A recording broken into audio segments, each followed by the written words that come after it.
Bonjour les amis, j'espère que vous allez tous très bien. De mon côté ça va plutôt pas mal et aujourd'hui on se retrouve pour une toute nouvelle vidéo, une fois n'est pas coutume, à propos d'Avengers 5, Avengers Doomsday. Vous le savez, on a une série sur la chaîne où on revient sur toutes les rumeurs, les news, les annonces autour du projet jusqu'à sa sortie pour kiffer l'attente un maximum tous ensemble.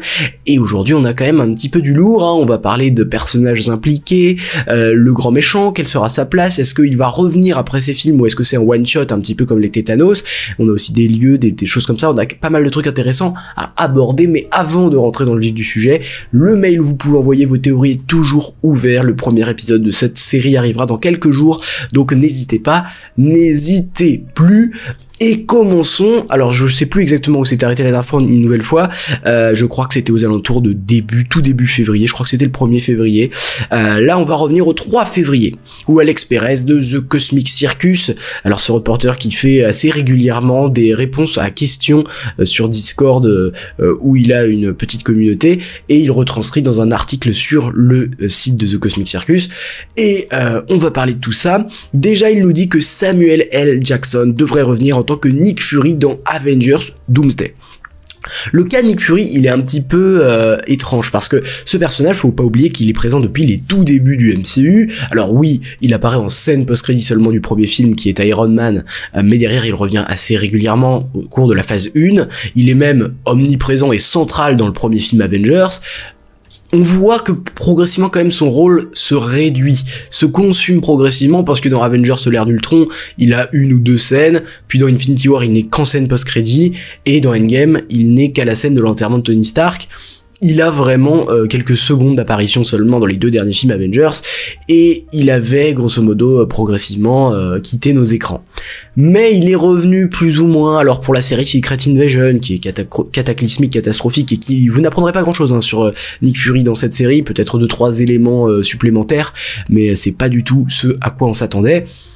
Et vu l'échec de Secret Invasion, que ce soit critique, et même au niveau, je pense, des rentrées d'argent, ça a pas dû être exceptionnel du côté Disney+, je pense que ce personnage, en tout cas je le pensais, ce personnage n'allait pas revenir, ou en tout cas qu'il allait être éclipsé, surtout que les prétentions salariales de Samuel L. Jackson, elles sont quand même hautes, et je pense pas qu'ils peuvent se permettre de le faire revenir à foison.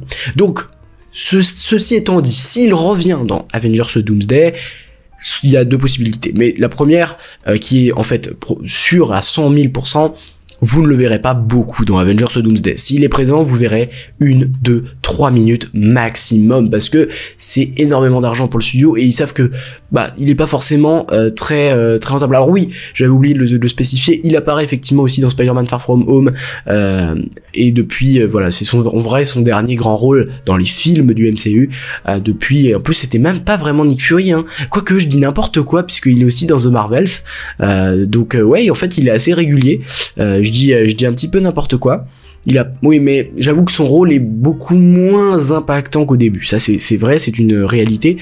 Et c'est vrai que vu je pense l'argent que demande l'acteur dans un film Avengers où il y a énormément d'acteurs autres à côté, que ce soit Robert Downey Jr. qui va toucher plus de 100 millions.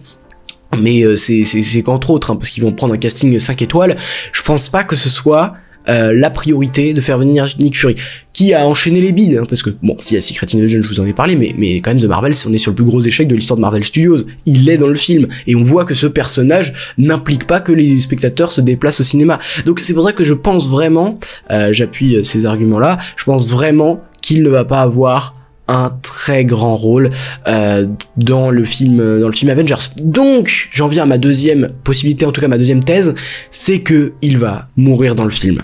Ça ferait un impact émotionnel très très fort, surtout que bon, c'est, on peut dire, le fondateur du groupe des Avengers dans le MCU, c'est quand même lui qui est à l'origine de ce projet, et le faire mourir dans le retour des Avengers après 7 ans sans film Avengers, ouais, il y a quelque chose qui se passe, il y aura quelque chose qui va nous impacter forcément. C'est un symbole aussi quand on parle de ce groupe-là. Donc voilà, c'est pour ça que je vous propose cette idée que, à mon avis, il ne va pas faire très très long feu dans le film Avengers s'il est présent. Parce que bon, je pensais même pas qu'il allait apparaître en y réfléchissant un petit peu à tête reposée il y a quelques jours de cela. Je pense pas que voilà, son avenir soit énorme dans la MCU. Voilà. Ensuite, le Wakanda sera aussi de retour. Alors je sais pas exactement, en regardant l'article, j'ai pas su exactement de quoi il parlait, est-ce que c'est les personnages du Wakanda, ou est-ce que c'est le lieu du Wakanda? C'est sûr qu'on le verra un petit peu forcément, parce qu'on va avoir l'implication de personnages tels que Shuri, évidemment la Black Panther qui va peut-être revenir, et peut-être sûrement avoir un grand rôle à jouer, en tout cas, alors je sais pas si ce sera un grand rôle, parce que ce personnage, je suis pas sûr qu'il est si unificateur que cela, mais c'est quand même un personnage qui était présent dans les films précédents Avengers, et c'est aussi un personnage qui a pris énormément d'importance avec Black Panther 2 Wakanda Forever, donc je le vois quand même être impliqué, ce qui veut dire que forcément on va le voir, le Wakanda à un moment dans le film, mais je pense pas que ce soit très long. Pourquoi? Parce qu'on a déjà eu un gros combat, une grosse épopée au Wakanda directement dans Avengers Infinity War, je pense pas, en tout cas je pense que ce serait dommage de ne pas explorer d'autres lieux que ce pays-là pour le nouveau film Avengers. Enfin, imaginez, il y a un nouveau combat au Wakanda, alors oui, nostalgie, ça va faire quelque chose, mais je pense qu'au niveau de la réinvention de ce film et de cet univers, il faut pas qu'il y ait de nouveaux combats au Wakanda. Je pense plus par exemple à du Atlantis. Le Namor, alors je sais pas à quel point il sera dans le film, certains disent qu'il n'y sera pas, et je pense que c'est possible qu'il n'y soit pas du tout, parce que c'est pas un personnage pareil qui va animer les foules et dont on peut s'en passer quoi en gros, mais si je devais miser sur un combat, je miserais peut-être plus sur celui de Talokan, donc la cité de Namor sous-marine, parce que c'est un nouveau lieu, qu'on n'a pas eu de combat par exemple dans l'eau, enfin un lien avec un milieu maritime, donc ça pourrait être intéressant. Mais par contre le Wakanda, non, le Wakanda il a déjà été exploré et revu par le passé, je ne pense pas. Mais les personnages type M'Baku, type peut-être Nakia ou des choses comme ça, c'est sûr que voilà, ils seront là, enfin ils graviteront autour du film, ça c'est certain. Alors maintenant, on peut évoquer aussi, et c'est ce qu'évoque Alex Perez, le cas de l'Ant-Man Family, qui était là dans Ant-Man et la Guêpe Quantumania. Ant-Man et la Guêpe Quantumania qui a été une énorme désillusion pour Marvel Studios, qui s'attendait à ce que les gens soient incroyablement séduits, notamment par Kang, et en fait ça n'a pas été le cas, et ça a contribué de fil en aiguille aussi à ce que Avengers Doomsday prenne place à la place de Kang Dynasty, qui devait mettre en scène Kang en tant que personnage principal, et puis ça, en plus des problèmes judiciaires de Jonathan Majors, qui était viré, tout ça. Bon, voilà, je pense que c'était la première pierre.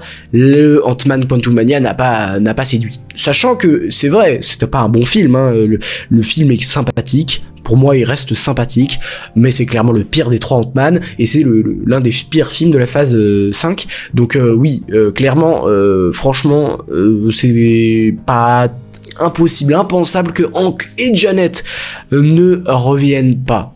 Ils devaient jouer un rôle super important dans le film Avengers The Kang Dynasty à l'époque, parce que oui, Janet était très liée à Kang, et c'est logique que ce personnage revienne et soit important quand on parle d'un personnage qui est peut-être à l'époque, l'instant T à la sortie de Quantumania, le personnage le plus lié à Kang, hein, donc c'était impensable de faire autrement.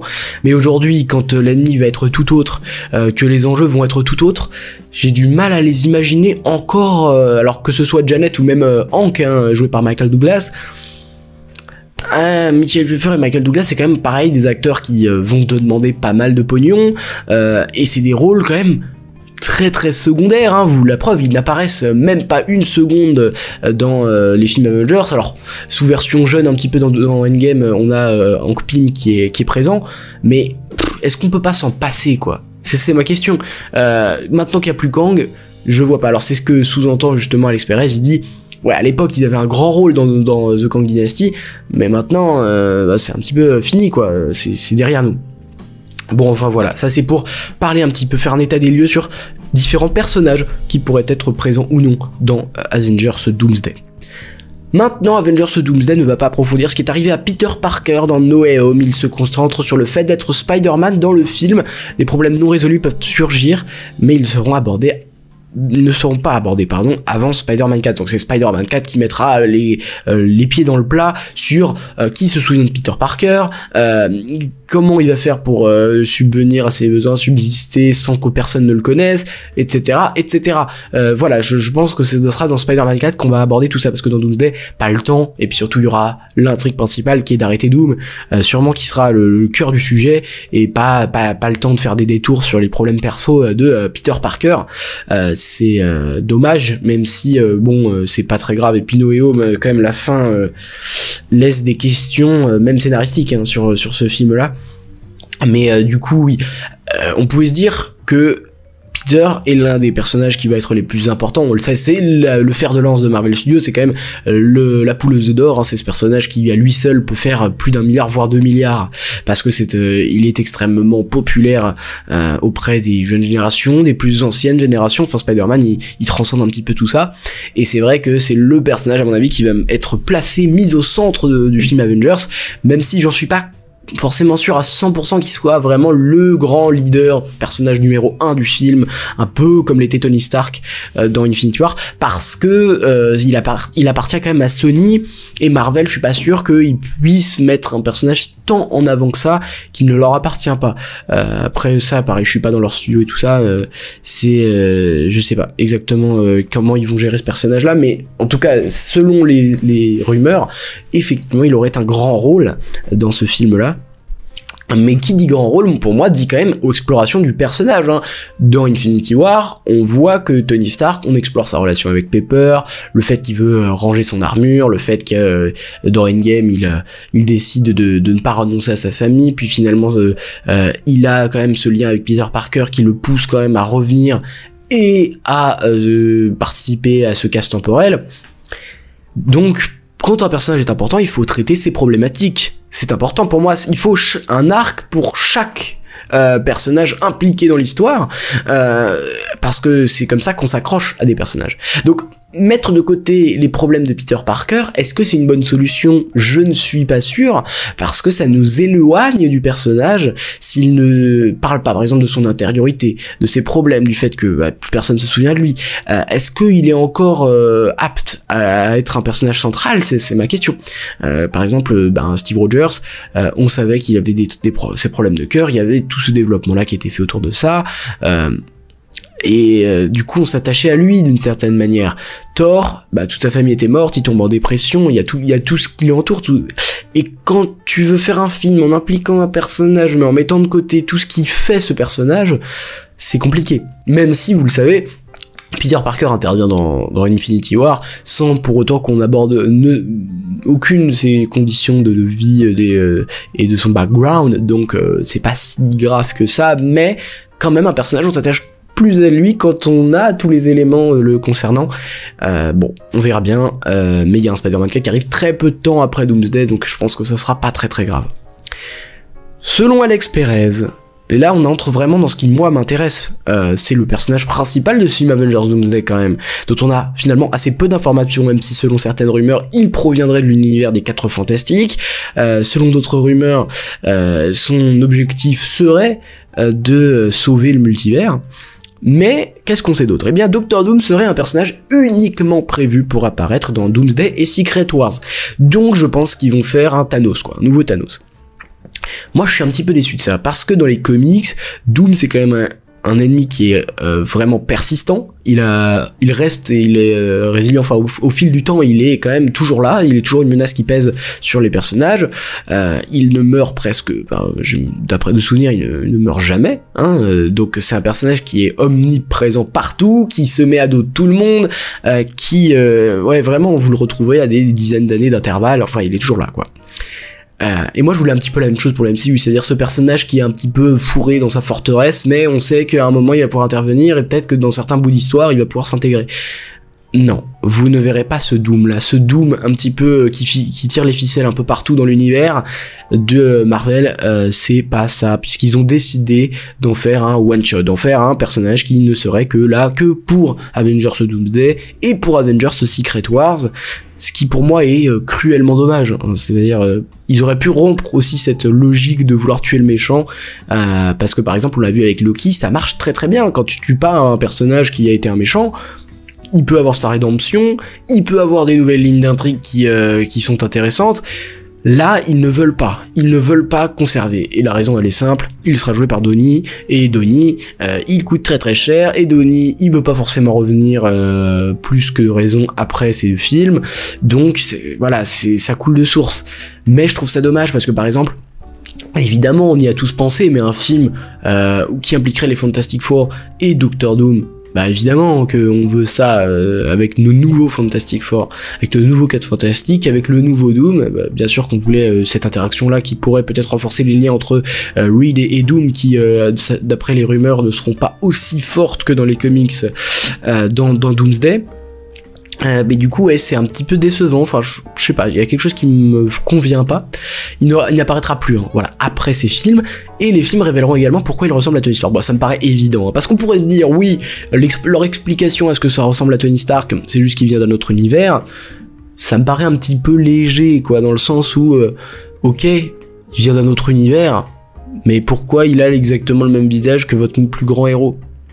C'est une question qui doit avoir une réponse forcément, donc s'il nous donne pas d'explication, là par contre c'est choquant, là par contre c'est troublant, même si j'espère qu'il n'y aura aucun lien avec un Tony Stark, ou du moins que ce personnage ne sera pas un variant de Tony Stark. Enfin ça c'est vraiment ma conviction et mon envie la plus profonde, parce que sinon c'est un crachat au visage de ce qu'est Victor Von Doom dans les comics.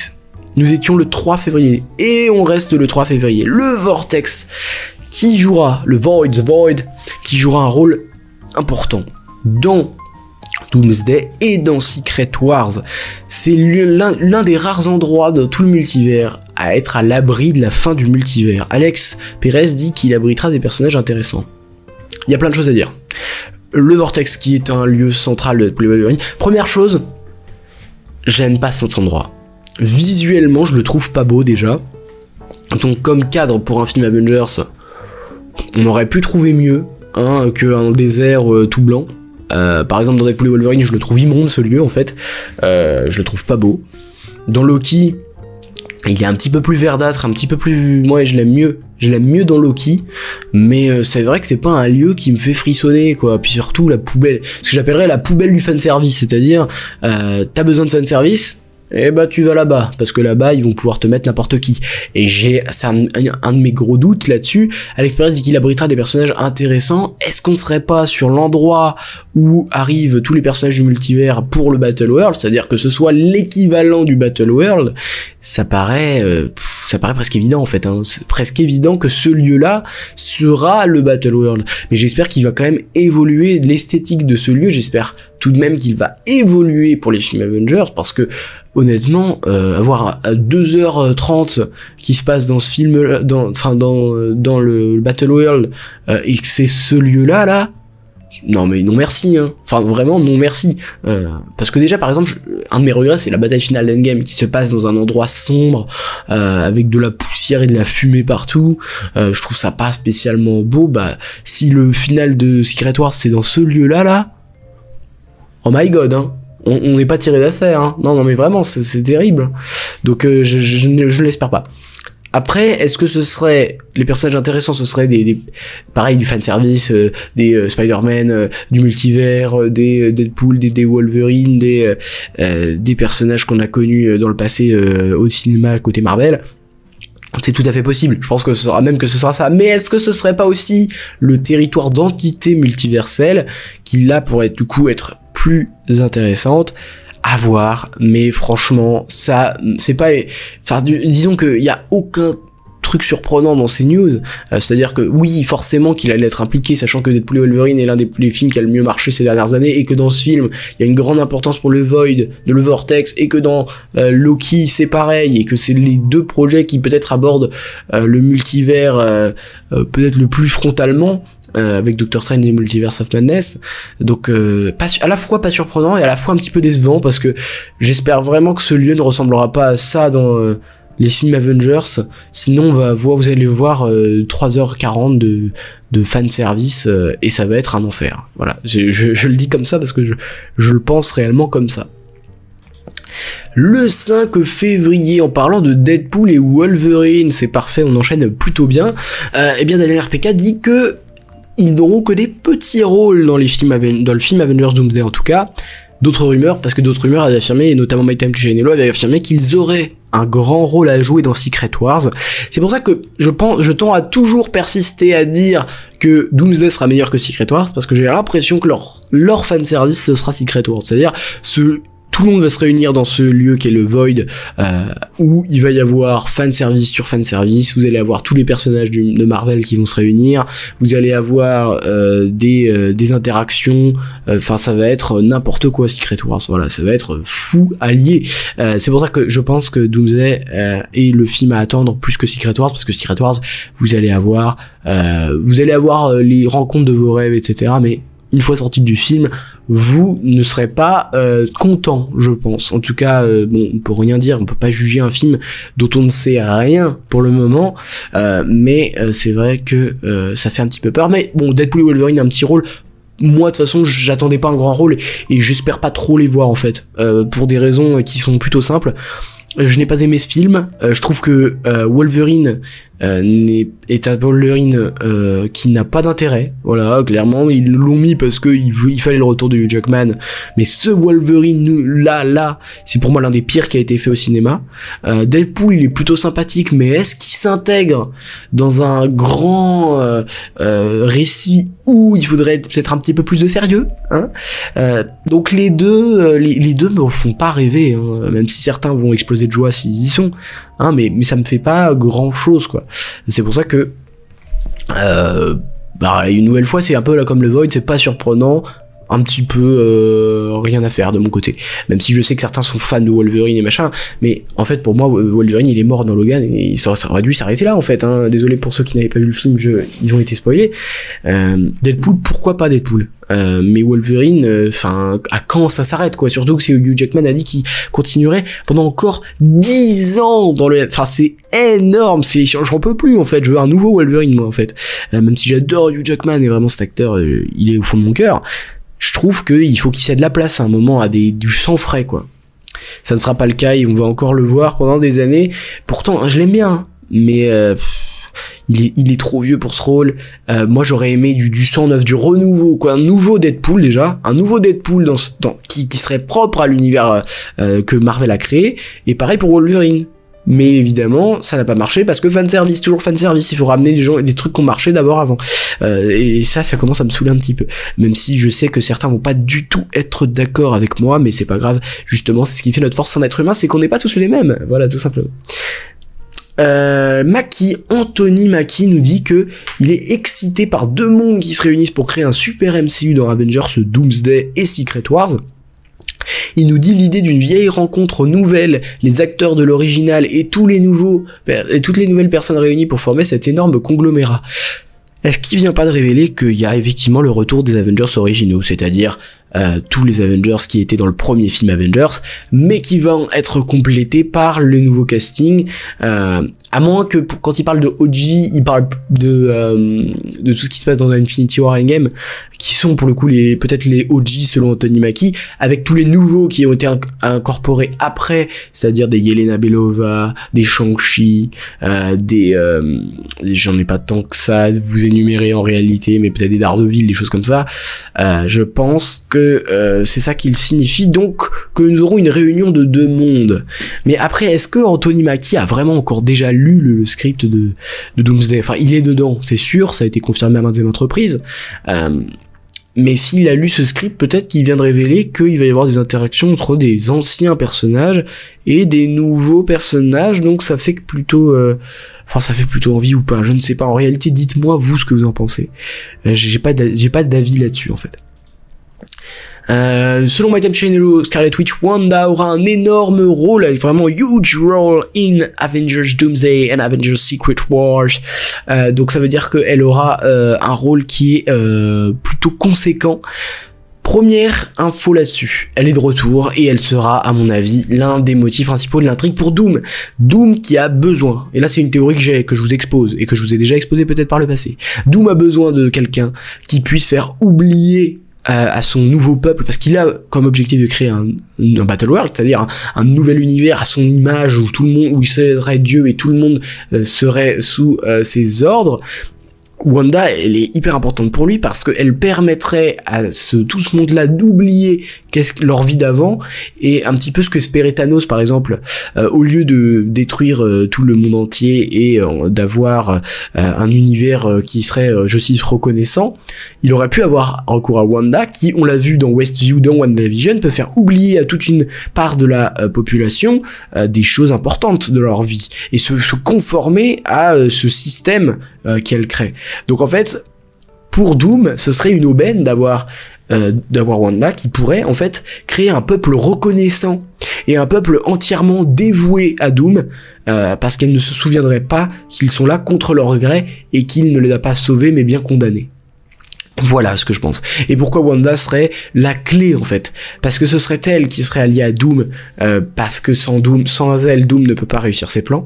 Mais à la fois, c'est elle, en se rebellant peut-être dans Secret Wars et en changeant d'avis et en fait en revenant sur ce qu'elle a décidé, va pouvoir entamer par mécanisme et par effet papillon la mort de Doom en fait, la défaite de Doom. Voilà. Donc c'est cool qu'elle ait un grand rôle, le personnage, je le répète encore une fois, le personnage féminin le plus cool et le plus populaire, le plus apprécié qu'on ait dans le MCU, donc il ne faut pas s'en séparer. Voilà.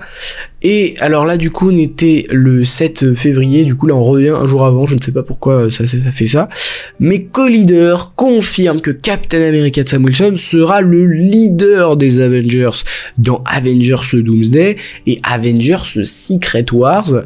Ça c'est important, ça veut dire que effectivement il va y avoir un nouveau groupe d'Avengers qui va être créé, alors que ce soit par Captain America Brave New World ou alors en off par une scène post-crédit où il dit voilà les nouveaux Avengers, etc. Possible. Et l'acteur d'anime Ramirez lui prétend ne pas avoir encore été contacté pour revenir en Faucon. Ça, va falloir voir avec directement les réponses que nous donneront pas Falcon and Winter Soldier, mais du coup Captain America 4, sachant que pour être tout à fait franc, il y sera, hein, et il est au courant. Hein, donc s'il dit qu'il n'a pas reçu de nouvelles, c'est que il n'est pas censé communiquer autour de Doomsday, comme je vous ai fait une vidéo sur Strange qui a fait l'acteur Benedict Cumberbatch qui a fait des déclarations un petit peu contradictoires ces derniers temps. Mais voilà, c'était les dernières news des derniers jours autour d'Avengers Doomsday. J'espère que la vidéo vous a plu. N'hésitez pas, si c'est le cas, à liker, à partager, à vous abonner pour suivre les prochaines aventures. Et n'oubliez jamais, Subscribers, rassemblement.